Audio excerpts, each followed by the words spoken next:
The hunger hits day 3.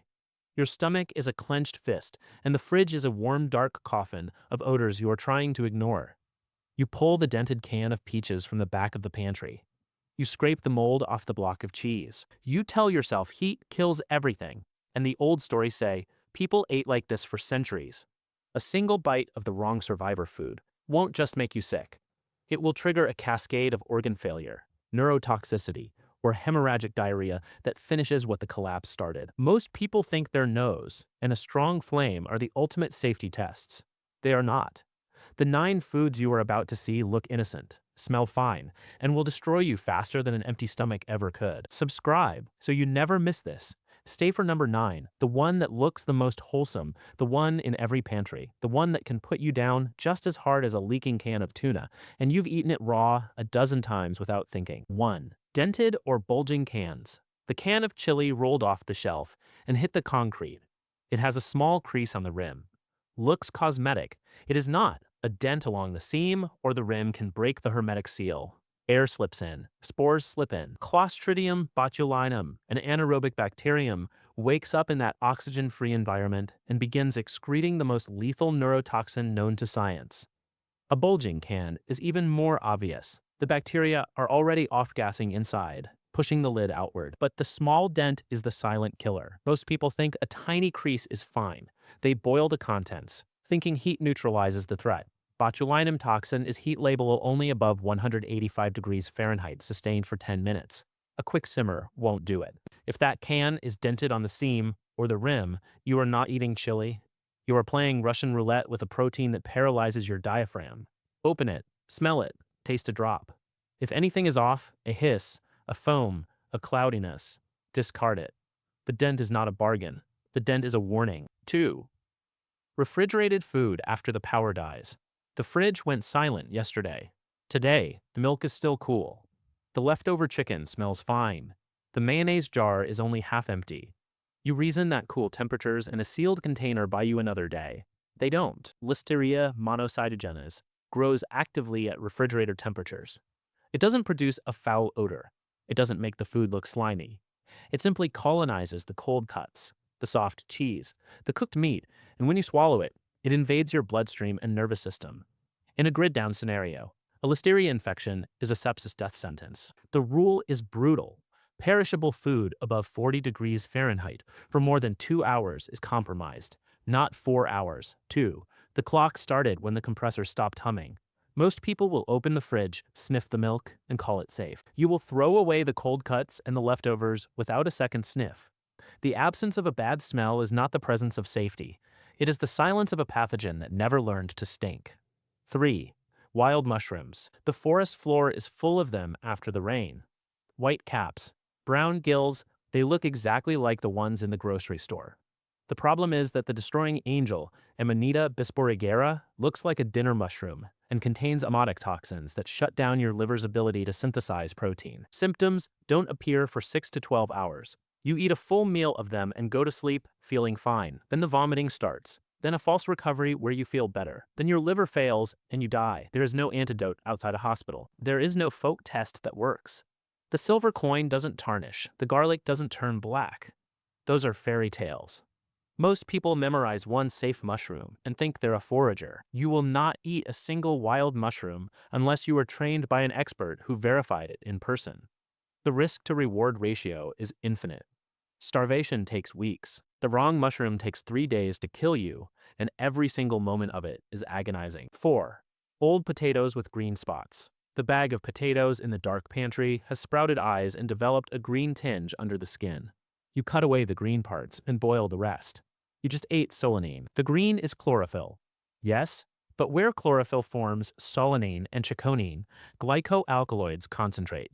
These are nerve toxins. Boiling does not destroy them. Frying does not destroy them.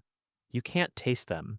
Or maybe the potato is slightly bitter. Within hours, you experience nausea, vomiting, and neurological symptoms, confusion, hallucinations, coma in severe cases. Most people see a green potato and think they can just peel it. You will throw it in the compost. The solanine is created by light exposure and is the plant's defense mechanism. It doesn't care about your hunger. 5. Home canned goods from a stranger. The neighbor comes over with a jar of green beans canned last summer. The seal is tight, the liquid is clear. You thank them and crack it open for dinner. A week later, you are on a ventilator because the jar was processed in a boiling water bath, not a pressure canner. Low-acid foods like green beans, corn, and beets require a temperature of 240 degrees Fahrenheit to kill botulinum spores. A boiling water bath reaches 212 degrees, which kills live bacteria but not the spores. They survive, activate in the anaerobic jar, and produce toxin with no change in color, smell, or texture. Most people equate a sealed lid with safety. You will ask the neighbor one question: was this pressure canned? And do you have a written log of the time and pressure? If the answer is no, the jar is a gamble. Home canned kindness is not a guarantee. It's a biological lottery. 6. Unrefrigerated leftover rice and pasta. The pot of rice sat on the stove overnight. You figure cooked grains are like bread, fine at room temperature. They are not.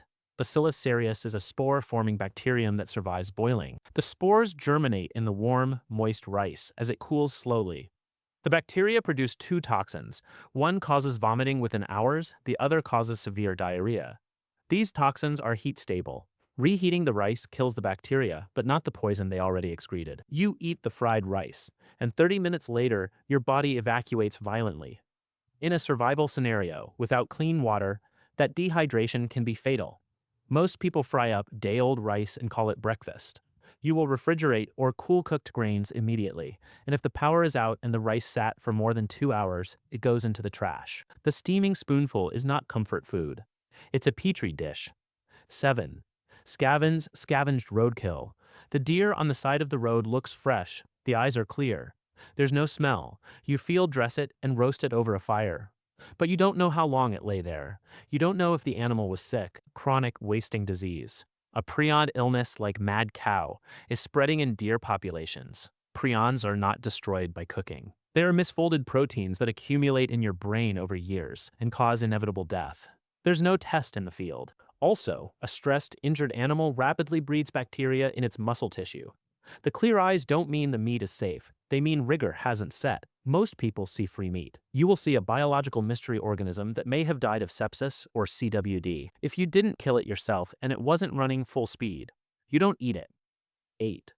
Raw freshwater fish. The survival manual says you can spear a fish and eat it raw for the protein. What it omits is the liver fluke, the tapeworm larvae, and the bacteria that inhabit every freshwater ecosystem. Raw trout, carp, or bass can transmit fish tapeworm, Diphyllobothrium litum, which grows to 30 feet inside your intestine and causes vitamin B12 deficiency, leading to pernicious anemia. It can take years, but in a collapse where medical care is fantasy, a parasitic infection is a slow death. Raw fish also carries Aeromonas and Vibrio bacteria that cause severe gastroenteritis within hours. Sushi-grade fish is flash frozen to kill parasites. A freshly caught freshwater fish is not sushi. Cook it through.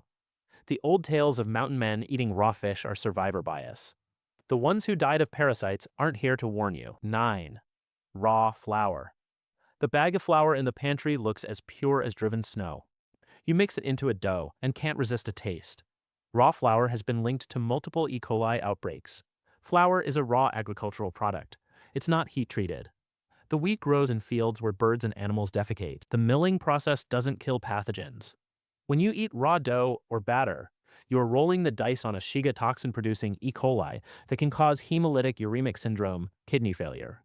You are not just risking a stomachache. You are risking an irreversible organ collapse. Most people have eaten cookie dough 100 times and never gotten sick. That is luck, not safety. In a SHTF scenario, every unnecessary risk is a potential death sentence. The flour is meant to be baked. The oven is your pasteurization. Eat it raw and you are trusting a pathogen that doesn't care about your childhood memories. Here's the reality your hunger will try to erase. The collapse doesn't just end the supply chain, it ends food safety. The sniff test, the visual check, the old wives' tales, they fail. Dented cans, silent fridges, kind neighbors with mason jars, the innocent green on a potato, the roadkill that looks fresh, the raw fish, the raw flour. These things look safe because we have never lived in a time when they were actively dangerous, but the grid was the immune system of our food supply. Without it, the microbes and the prions and the parasites reclaim their territory. Most people will eat first and suffer later. You will look at every calorie before it crosses your lips and ask the one question that matters. Is this food, or is it a Trojan horse? Survival rewards the disciplined pause. The hunger can wait. The toxin will not. Now, drop a comment and tell me this. Which of these 9 items have you eaten in the past, assuming it was completely safe? Raw cookie dough? A dented can? A wild mushroom someone told you was fine? Write it down. Then go look at your pantry with new eyes. And in the next video, we are moving from avoiding poison to actively creating a sterile food environment. How to build a zero-energy cold storage system from a clay pot and a wet towel that keeps perishables safe for days without a single watt of power. I'll see you there.